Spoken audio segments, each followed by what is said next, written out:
네, 오늘은 마음을 다한 성전이라는 제목으로 함께 열왕기상 7장을 묵상하면서 은혜를 받고자 합니다. 애굽 땅에서 나온 지 485년이요 솔로몬이 이스라엘 왕이 된 지 4년 15월이라 기록하여 이스라엘 백성들에게 있어서 하나님의 성전의 개념을 출애굽 그 시대부터 갖게 하였습니다. 사실 그 이전에 이스라엘 백성들에게 하나님의 성전이란 개념은 없었습니다. 오직 믿음의 조상을 따라 하나님의 언약의 백성이라는 신앙을 가지고 있었습니다. 그런데 하나님의 성전을 건축한 왕이 겨우 20살의 왕이 되었고, 또 즉위한 지 4년밖에 되지 않은 20대 솔로몬이라는 것은 우리에게 큰 도전을 주고 있습니다. 성전의 건축은 성전을 사모하고 헌신하고자 하는 준비된 사람들을 통해서 하나님의 능력으로 이루어지게 하심을 볼 수가 있습니다. 솔로몬 왕은 자기의 궁을 건축하기 시작해서 그것을 완공하는데 13년이 걸려서 준공했습니다. 그러나 하나님의 성전을 짓는 데는 7년이 걸렸습니다. 성전은 하나님의 계획과 뜻에 따라 지었기 때문에 7년 안에 성전 건축의 대역사가 끝날 수 있었던 것입니다.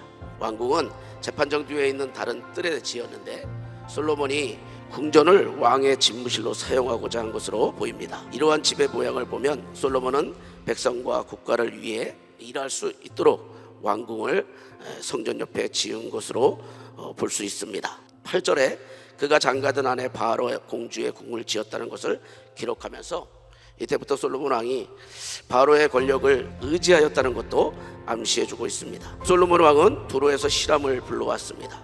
그는 납달리 지파에 속한 과부의 아들로, 그의 아버지는 두로 사람으로 노세 대장장입니다. 히람은 오늘날로 말하면 다문화 가정에서 태어났고 또 대접받기 힘든 출신의 배경을 가지고 있습니다.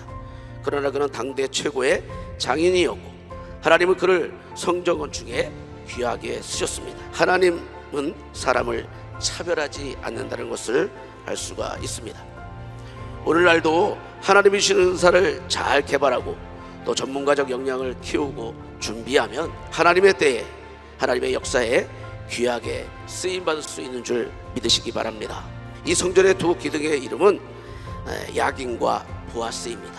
야긴은 잘 아시는 대로 세우시다는 뜻이며 여호와께서 세우신다라는 뜻이 있으며, 보아스는 여호와께 능력이 있다라는 뜻이 있습니다. 이 성전에 든든하게 두 기둥처럼 버티고 있는 이 야긴과 보아스 같은 이 기둥, 우리 성전, 우리 교회에도 이런 기둥들이 많이 필요한 줄로 믿습니다. 그 두 기둥 꼭대기에 백합화를 새겨놓았습니다. 백합화는 자생화로 순수한 꽃입니다. 하나님의 많은 성도들이 신앙의 순결을 잃어버리고 살아갑니다. 우리 성도들은 깨끗하고 온전한 믿음을 끝까지 지켜야 할 줄로 믿습니다. 또한 하나님의 집은 말씀과 성령의 기둥이 있어야 될 줄로 믿습니다. 기둥에 이어 소 12마리가 바치는 형상의 놋바다를 만들었습니다. 놋바다는 제사장들이 몸을 씻는 물을 담는 용기입니다. 하나님을 섬기는 자들이 이곳에서 씻어서 항상 거룩하게 자신을 구별하게 했던 것입니다. 12지파를 의미하는 12마리의 놋새 황소가 바닷물통을 떠받치고 있습니다. 이것은 순종적인 12지파를 의미하죠. 성전에 사용할 모든 기구들을 만들고 또 성전에 있는 기명들은 금으로 만들었습니다. 이것은 영원토록 변함없는 하나님의 영광을 의미합니다.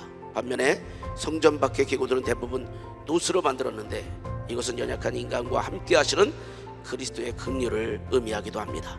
이렇게 솔로몬 왕은 하나님의 성전을 완성하였고 하나님은 성전에 임하셔서 백성들과 함께 하실 수 있게 되었습니다. 하나님의 약속을 믿음으로 성취하는 자를 하나님은 부족함이 없게 하시는 줄로 믿습니다. 넘치게 채워주실 줄로 믿습니다. 그래서 솔로몬은 그의 아버지 다윗 왕이 거룩하게 구별해서 바친 성물, 곧 은과 금과 기구들을 모두 가져다가 주의 성전에 그대로 드렸습니다. 하나님은 성전의 건물보다 우리 성도들의 마음의 중심을 보십니다.